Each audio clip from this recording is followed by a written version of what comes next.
the Louvre heist, as you'll recall, made global headlines, $157 million in crown jewels stolen.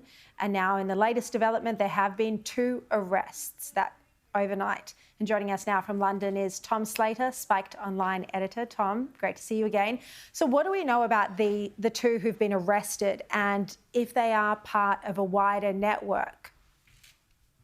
Well, so far the details are a little bit thin on the ground. It seems like the French authorities are actually furious that what little information has made it out into the press has made it out there because the investigation is still ongoing. But we know that these 2 individuals have been arrested. One of them was in the process of trying to flee to Algeria. But the fact that the case is still ongoing, the fact that the police are particularly touchy about information getting out there would suggest that a kind of broader network beyond those 2 were involved in this heist, which, whilst it's shocked the world, because of seemingly how relatively straightforward it was for them to get into what surely should be one of the most secure cultural institutions in the world. Maybe that indicates a level of planning and sophistication that would go beyond just 2 people in this particular instance. And still no sign of the jewels?